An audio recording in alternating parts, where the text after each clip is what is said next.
Nothing Personal starts in 30 seconds.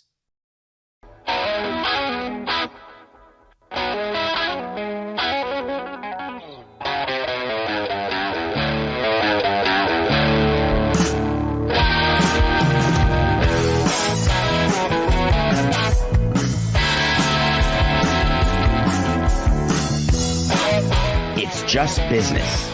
This is Nothing Personal.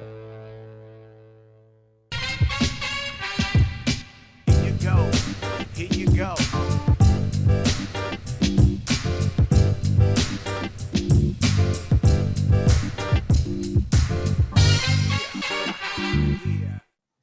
Correcting.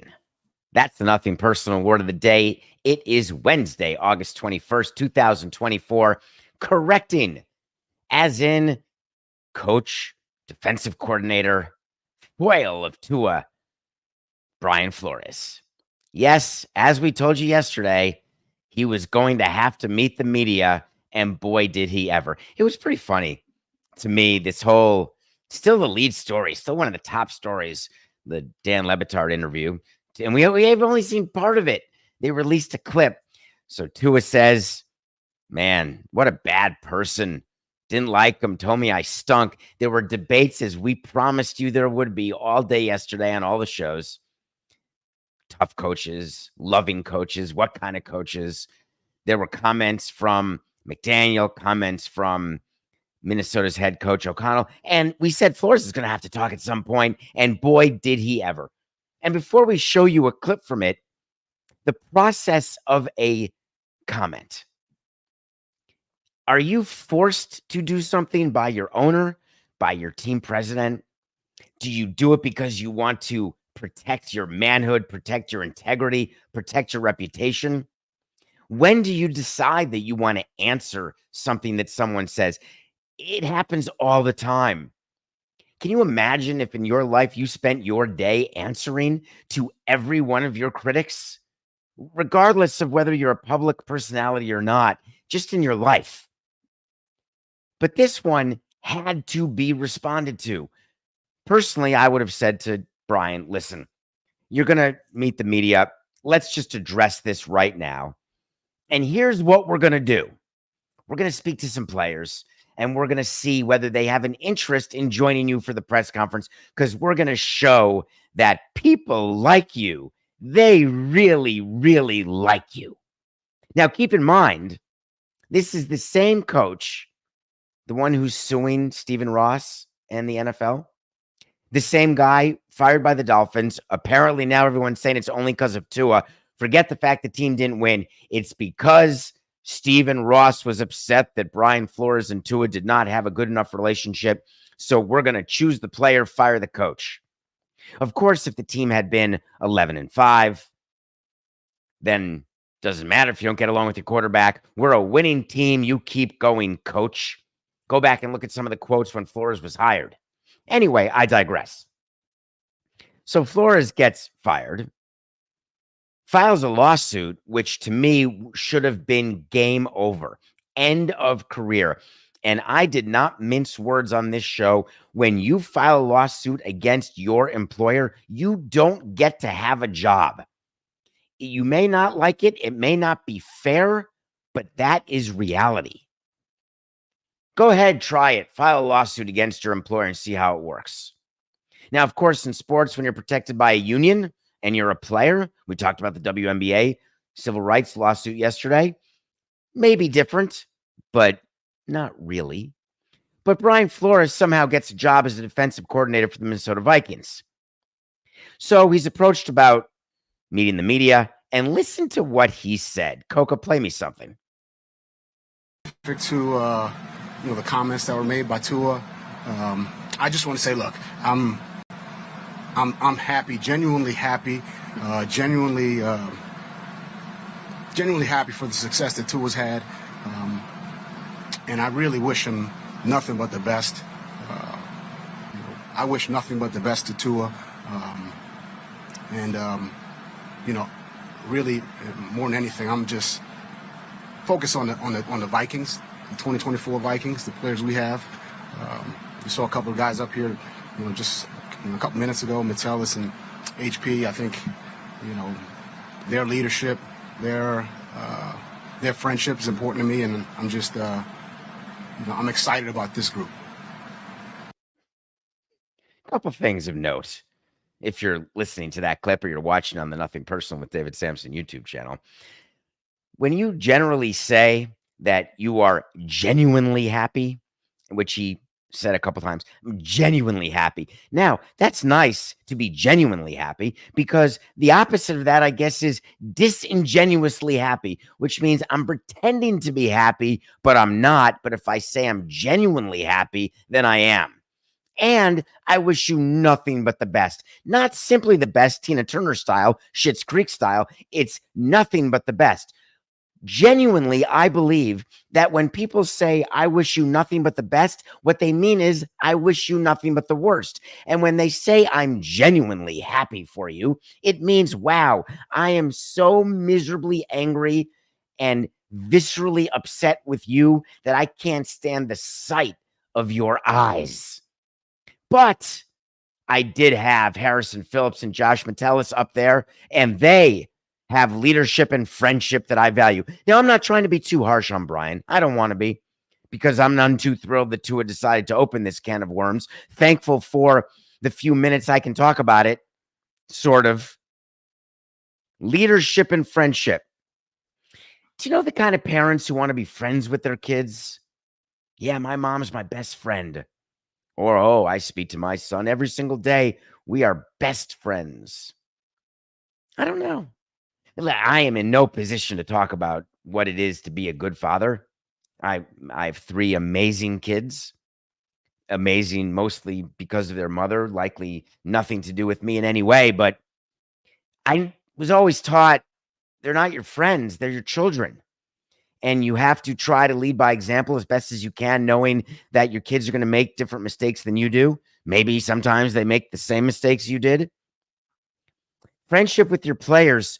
In all the interviews I did with managers and all of the thousands of hours spent with coaches and managers, I'm thinking about it, Coca. Give me a minute. We've got still another 43 minutes here.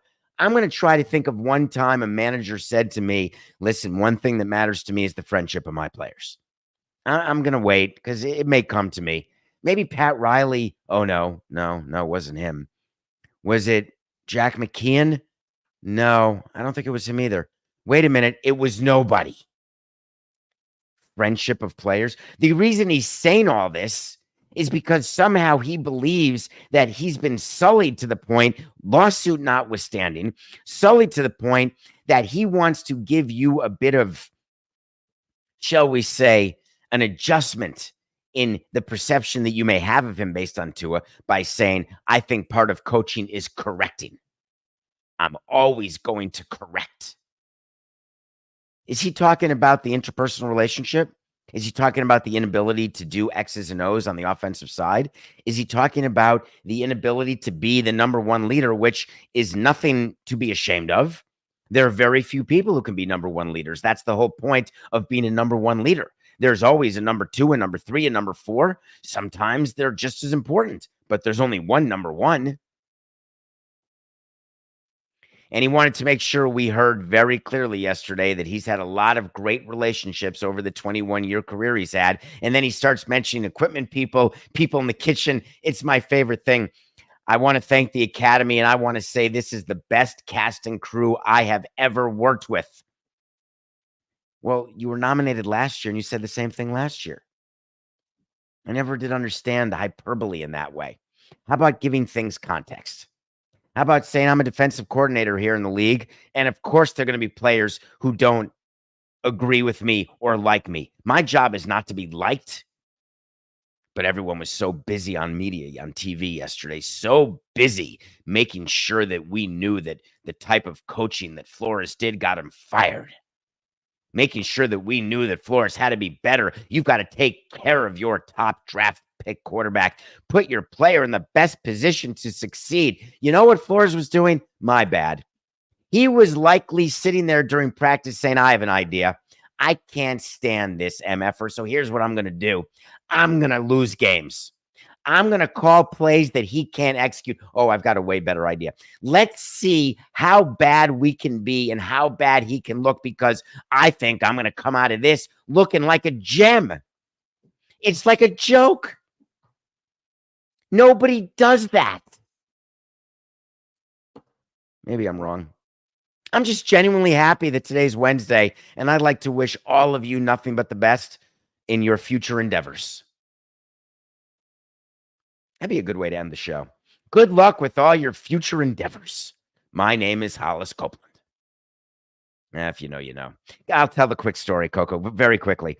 I used to love getting, when I was very young, I would go to Knick games, and I thought it was really cool to get autographs. And Hollis Copeland was a player on the Knicks that my guess is, let me check stats quickly, 6.9% of you may have heard of Hollis Copeland. When he signed an autograph to me, it was to David, and he took a piece of paper, and I'm going to take my, if you're watching this on the YouTube channel, my nothing personal stationery. He would fold it in half perfectly. And this is all while I'm waiting, because not many people wanted Hollis Copeland's autograph. To David, good luck with your future endeavors, Hollis Copeland. And I've used the expression ever since. I think it's outstanding. We all could use good luck in our future endeavors. Let's talk about some future endeavors, if you don't mind. News yesterday came out on the business side of football. There's a couple things on this topic we're going to talk about today. Ownership, price of franchises.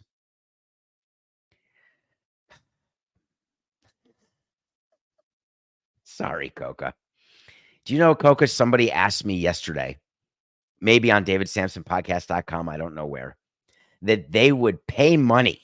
So it got me thinking, to listen during the show as you're yelling things to me and writing things to me, because they think that would be a funny sideshow, thinking about how often you're exasperated and I get in trouble. Private equity. I want to talk about private equity right now, because it is something that you're going to have to get to know if it interests you, and sports business interests you, because here you are engaging with a sports business podcast. The NFL is going to have an owners meeting, at which point they're saying private equity may be approved as a form of ownership. They're not being truthful with you. Private equity will be approved as a source of funding for ownership groups, both new owners and existing owners. Private equity is a bunch of people who got together. They put some money together and said, we have an idea. Let's take our money. Let's take your money. Let's find OPM, other people's money. Let's get it all together. Let's make investments. Then let's make money, distribute part of the money to you to get your money back. And then I'm going to take a higher percentage because I came up with the idea to start with. That's private equity in a nutshell. What matters to people who invest in private equity firms is getting their money back and making money on the money they invested. What matters to people who run private equity firms is giving people their money back, their promised rate of return, non-Madoff style, and then having high salaries and getting preferred returns for themselves. What is common across the table is they're looking for ROI. They're looking for return on investment. They're looking for money. They're not looking to sniff jocks. They're not looking to sit in the front row with a Knicks hat on. They're not looking to hoist trophies. They're not looking to build arenas or ballparks. They're not looking to sit in owners' meetings with a bunch of fellow octogenarians looking at each other. They're not looking to have a microphone in front of their mouths, trying to figure out why it is the latest player, the latest coach needed to get fired, traded, or arrested, or your head of marketing or sales, whatever the situation is. They're simply figuring out what industry can we invest in that will benefit us the most. Sports and ownership of sports teams, it's a good business. I'm not telling you it's a good business on a year-to-year basis, other than the NFL where teams are cash flow positive. But the dollar that you invest into a sports team tends to work out for you, especially historically. Forbes comes out with its franchise valuations every year for every team right before a season starts.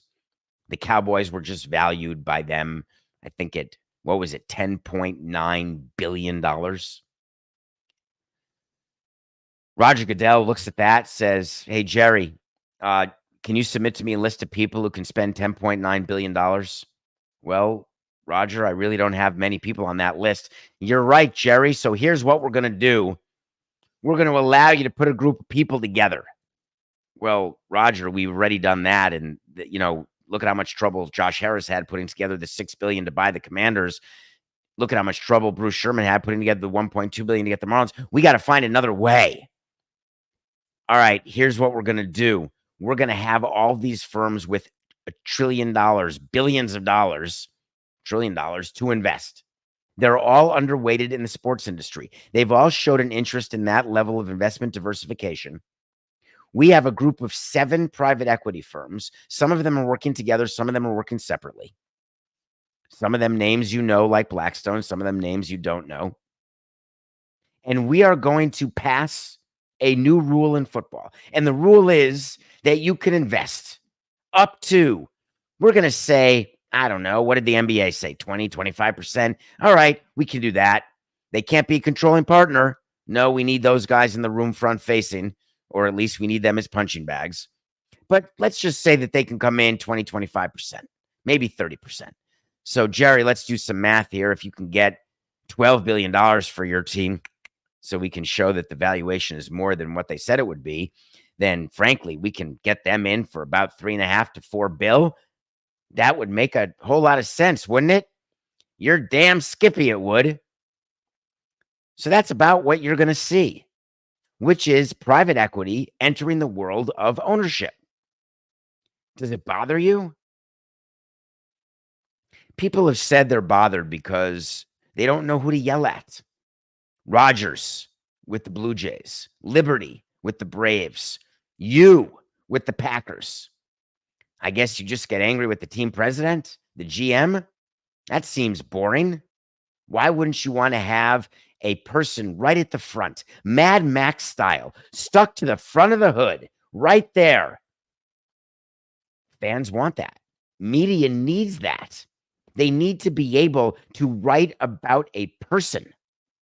That's why the NFL said we are going to very simply have private equity in its investments, which will keep asset values increasing. It will allow for our owners to do exactly what they want to do. It will allow owners current to take some money off the table. Because remember, that's the other thing that private equity can do, not just fund a new ownership group when a team is for sale. You can have an existing owner try to diversify his net worth, because you've got some owners who when they bought a team, you call them all billionaires, and you call them billionaires because their team is worth billions. But the reality is they don't have that cash flow. They don't have the access. It's like if your apartment or your house has appreciated by 5 times and your house that you bought for $300,000 is now worth $1 million, people are going to call you a millionaire. You're going to say, screw you. I can barely pay for the heat. And I don't mean Miami or the air conditioning, whatever you want to say. So you could borrow money against the new value in theory. But what if you've maxed out your credit cards or maxed out your ability to access capital? Then you can sell shares in your house. Not really, but that's how teams work. When you need money, or you want to take money off the table, or you want to diversify and take some of your net worth and put it in an index fund, or maybe buy a hamburger shop. That's what private equity can provide for you. And then private equity gets to say to its fund holders, look what we did. Like in the NBA, they're allowed to own up to 30% of a team's equity. They get to say, look, we own this as part of our portfolio. You are exposed to the sports industry. We've got some oil and gas. We have some automotive. We have some international funds, international companies. That is what diversification looks like to people who invest in PE, to people who invest in a company, to people who own stocks, even bonds. Diversification, diversity. It's positive. It's a positive thing. I can't even give you this wait to see that's in the show, but I will. I mean, I'm in the mood for a good one, but here we go. Wait to see when we tell you something's going to happen. If it does, great. If it doesn't, I guess that's fine too. We'll revisit it. I promise you that. You can go to davidsamsonpodcast.com and you can look at every single wait to see since this show started. And we are a month and a half shy of 5 years. Coca, can you believe that? Coca and I have been together. Coca, am I your longest relationship? I think I would have to assume it's got to be by far, no? Wait to see.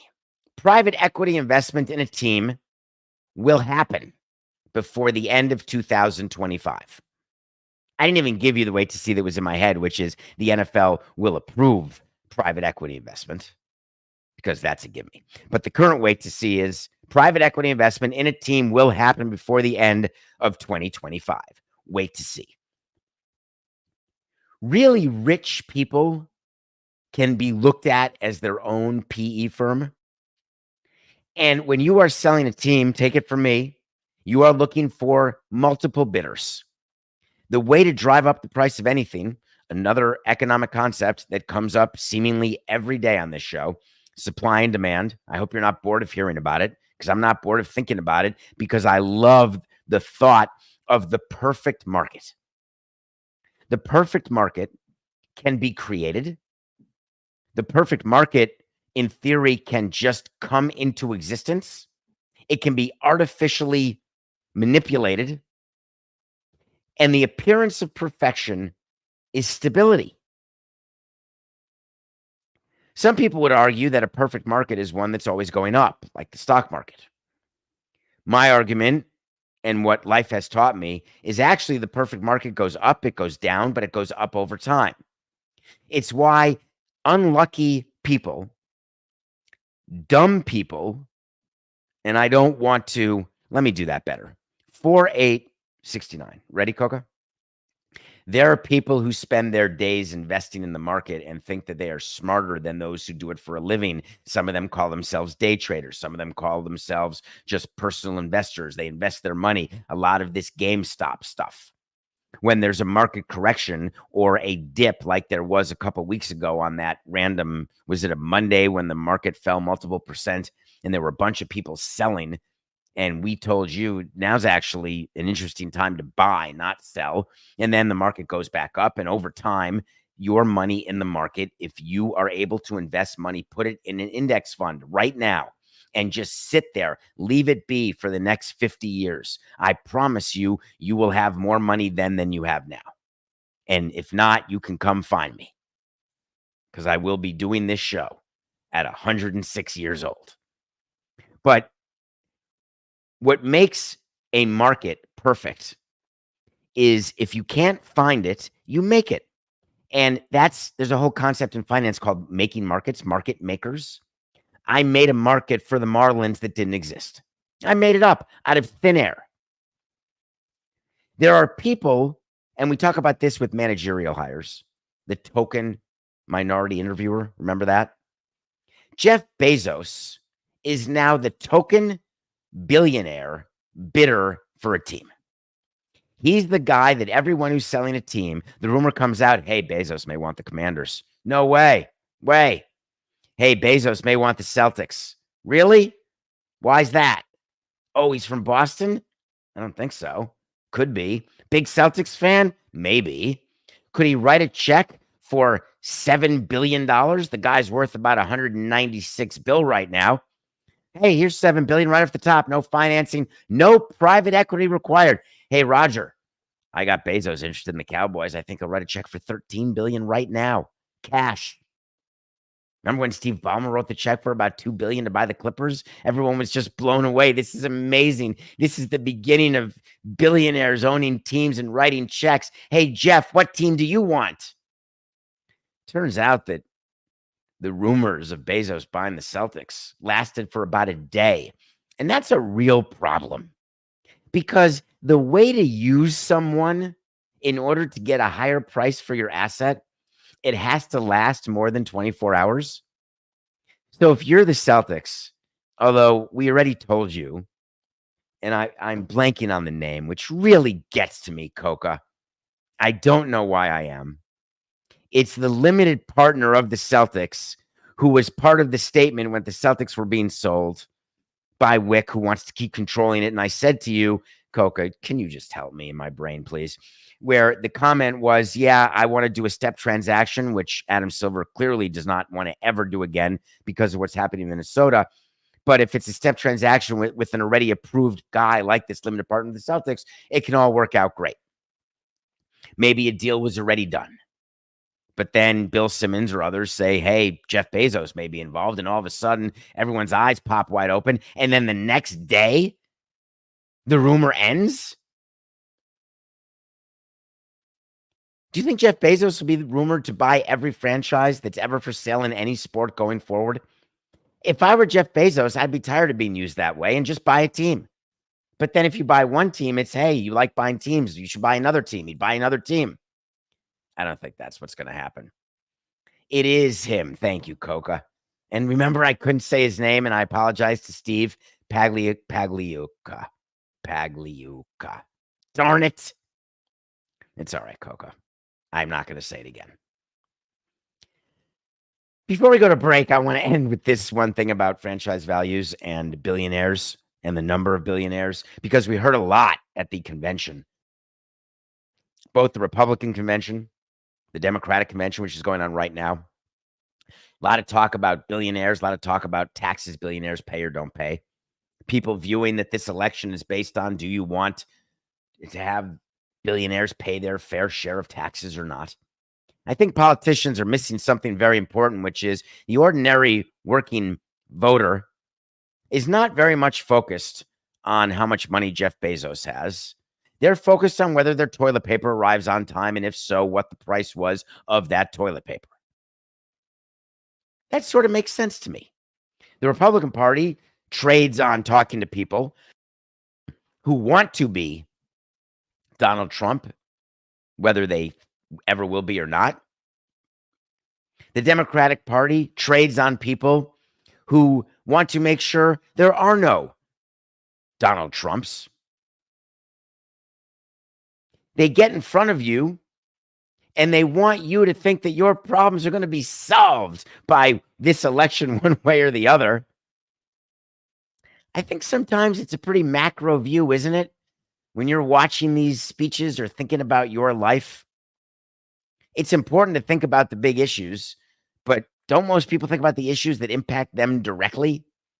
Women's issues, local finance issues, maybe who's on your school board? Well, the only thing I know is Jeff Bezos is not going to buy the Celtics. Does anyone think he would? We'll be right back.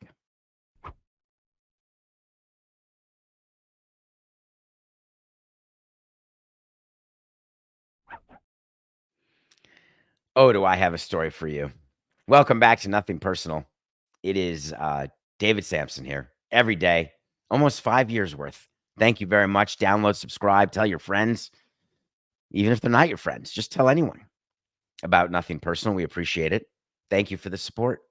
Seriously. Thanks for contacting us on davidsamsonpodcast.com and buying our merch. I love, keep sending photos, please, of you wearing Nothing Personal merch to various places. It has this very Where's Waldo quality to me, where I can't believe like you're at a concert wearing Nothing Personal merchandise. I didn't see anyone wearing it at the OAR concert at Red Rocks, Coca. Yeah, I need to start maybe carrying around some merch. And if I see someone who says, hey, I like your show, hey, here's a shirt for you. But then what do you carry around, like all sizes? How would that work? I'll tell you what still works for me is watching a movie every day. I don't want to, I'm going to do this better.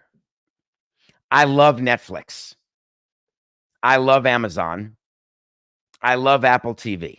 I love every studio who's investing in content. I love the opportunity to do business with all of you one of these days. I'm appreciative of what you provide for me as I engage in your content every single day. But I have one tiny, teensy, eeny weeny question. Did any of you watch The Union and say, wow, this is good? Just by a show of hands. And it's okay if you did, because we all have different taste. And I'm not going to yuck on your yum.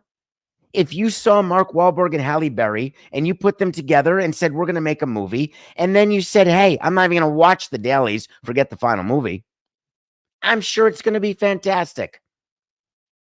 Mark Wahlberg and Halle Berry had zero chemistry. That's number one. Number two, at the end of the movie, they show credits of actually Mark Wahlberg and Halle Berry as little people meeting each other. And you're thinking, wow, I wonder if they ever thought they'd be in a movie this crappy. The Union is so bad. And I love Mark Wahlberg. I love Halle Berry. When I saw they were in a movie, I was all in. I sat down. I didn't know what it was about. It was The Union. I thought, true story, I thought there was some sort of relationship and some sort of something between them. And Monsters Ball meets Three Kings. I'm in. Nope. It's about some spy organization of misfits, because that's what it's all about, whether it's Slow Horses, which I love. So you can take a bunch of misfits, the Hitman's Bodyguard, take any misfits you want. I'm in. The Boys. This is going to be good. You're welcome. The Union. Stick with D. Wade. I have another question for you while we're asking questions. And I don't mean this of Netflix, Amazon, Apple, and all the studios that I love so much. I have a question to all of you athletes out there and all of you people, anybody.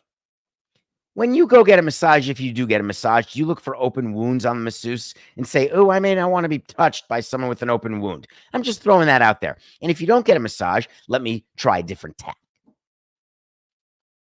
When you use your body as a temple, do you pay attention to what goes into your body? Or do you like your car? Do you pay attention to what gas you put in your car?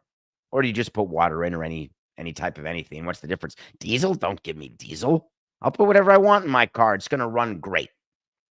I am so tired of athletes or individuals or anybody who doesn't take responsibility for his actions, especially when your actions are you. You make a living from your body. The number one tennis player in the world, Jannik Sinner, tested positive for steroids twice on March 10th and March 18th, and he just won his appeal. And how it happened, it stunned me. Absolutely stunned me. So he tested positive. This is Jannik Sinner. If you haven't heard of him, that's not good for the Saudi investment fund, who may be investing in the men's tennis tournament, the men's tennis tour, the ATP. Number one player from Italy. Tested positive for an anabolic steroid, the same one that Fernando Tatis got banged for, was it 81 games? Here's how it happened. And here's what they want you to believe. It's what the anti-doping program people, the International Tennis Integrity Agency, there's an International Tennis Integrity Agency. Here's what they want you to believe. It's a good one. The steroids entered Sinner's system unintentionally through a massage from his physiotherapist. Can you let that sink in? You want to rub that around a little bit and see if it disappears into your pores and into your bloodstream? Your Honor, I have no idea how this got into my body. I can't even imagine. Who would have thunk that my therapist would use steroid hand cream to help with an open wound, and then he rubbed me, and then all of a sudden I had steroids in my body, not once but twice. It's mind-blowing. It can't be. I would never do such a thing. So he tested positive. He then appeals, and he wins his appeal. And Sinner, the number one player in the world, went on Instagram yesterday. I can't make this up. I will now put this challenging and deeply unfortunate period behind me. I will continue to do everything I can to ensure I continue to comply with the anti-doping program. And I have a team around me that are meticulous in their own compliance. That's very sweet. Thank you so much for taking the time to try to have continued compliance and for not taking it for granted that your masseuse will just use Dove hand lotion instead of some steroid-filled lotion before they rub you. That's very, very nice. We can't expect more out of you. This guy was getting daily massages and sports therapy from some guy who was hand steroiding him, and it got into his blood not once, but twice. So there was an independent panel who heard this appeal, and they found, after a hearing just a couple days ago, no fault or negligence applied in this case. Because Sinner and his representatives fully cooperated, the CEO of this ITIA said, the International Tennis Integrity Agency. They fully cooperated with the thorough investigation. It's so good. It's so good to me. Here's the thorough investigation. Tell me, Mr. Sinner. That's funny. Mr. Sinner. Only the good die young. Tell me, sir, how often do you get a massage? Well, what do you mean? You mean a physiotherapist massage? The ATP had to release a statement as well. They said, we are encouraged that no fault or negligence has been found on Jannik Sinner's part. Not mentioned in the statement is we are in the middle of trying to raise billions of dollars, and we can't have our number one player banished for steroids. Leave that to the women's tour. But they continued, we would also like to acknowledge the robustness of the investigation process and independent evaluation of the facts. It was very robust. I can promise you.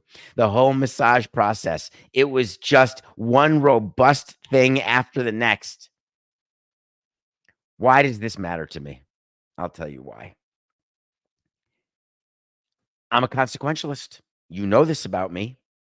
I don't care that your masseuse had steroids on his hands. I don't care that you had diarrhea or that you don't pay attention to labels. You did steroids, period. I don't often find myself on the same side. Nick Kyrgios came out yesterday and said some post totally impugning this result. All Sinner lost was 400 ranking points, about 320 grand for winning a tournament in Indian Wells. Gave up his title at Indian Wells because that's a huge one. You're always remembered for your BNP Paribas Indian Wells tournament victories. Forget majors. People want to know, hey, excuse me, how many Indian Wells did you win? Now, I'm not selling Indian Wells. I happen to love Indian Wells. If you know, you know. I just don't see why you'd have this situation where a player of any kind can get away with it because it was a masseuse. I think that's a loophole that needs to be filled, and here's how I'd fill it. You can have appeals. I think it's important because I've had people in the union tell me directly, hey, we can't have you unguarantee a contract over steroids because if my player stinks, you're going to put steroids in his pee. You're going to secretly give him steroids through the food. I had that told to me. That is not an exaggeration.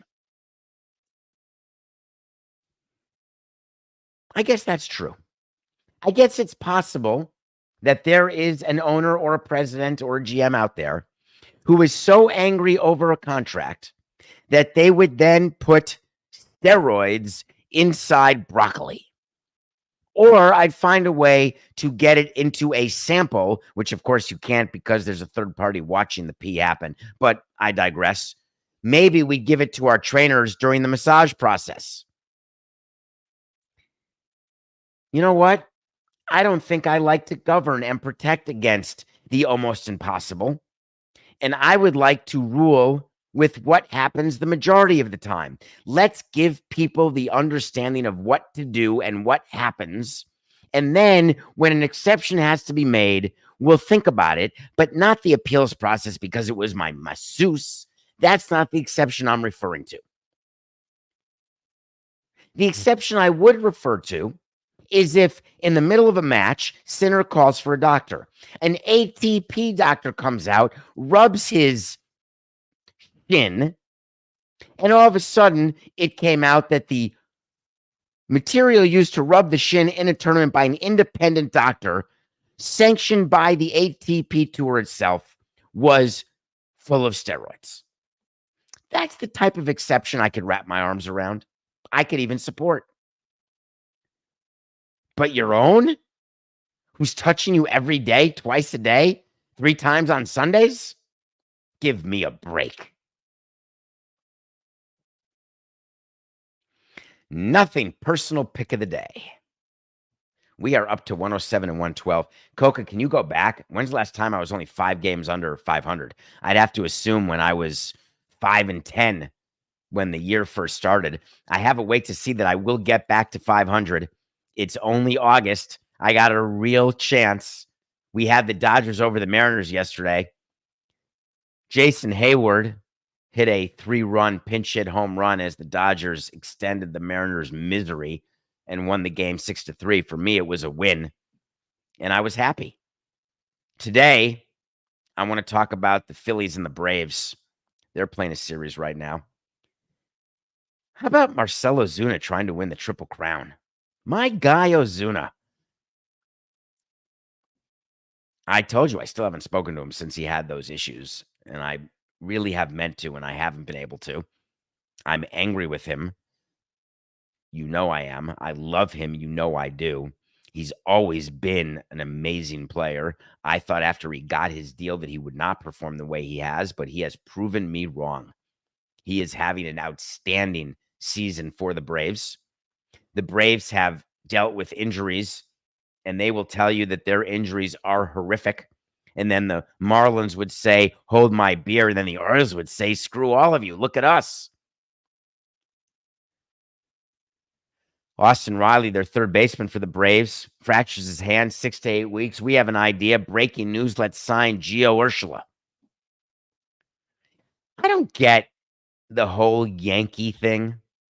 Just because you played for the Yankees or were a Yankee doesn't mean that you're good. You're a prospect for the Yankees who we are told is going to be a great player because that's what they do. It doesn't mean they're great players. Why is it that it's big news, breaking news? We break into regularly scheduled program to tell you that Gio Urshela has signed a deal with the Braves. Who cares? He's not good. Urshela. Sorry, Coca. What did I call him? Ursula? Ursula Andrews? I didn't mean to. I meant Urshela. Anyway, he's going to play third. Or it could be Yuli Gurriel because he's played third a lot. What do you do when you have injuries like this? You just put someone there. Vladdy Guerrero, you find someone to play third base. You never played third? No problem. You'll now play third. Left field, go shag a fly ball. You're ready to go. It used to be a big thing. You had to have a certain number of reps at bats or chances in the field in order to play big leagues in a certain position. Now, and we did this 20 years ago with Miguel Cabrera. Hey, has he ever played left field, right field? Nah. All right, put him in there. Third base? All right, put him in there. Let's get him a few looks. All right, that's enough. He got 1 game. We're good. That's how it works now. Just come play. You've got to play. So he'll come play for the Braves. The Braves will try to figure it out. They're playing the Phillies, who everyone thought were the runaway best team in baseball, and they still could be, except no one's running away. There's about 5 teams with the chance to have the number 1 seed and the ability to host the World Series if they even get there. I think 5 teams are within 1 game with, 50 days left in the season, which is pretty cool. Off the top of my head, Guardians, Yankees, Phillies, Orioles.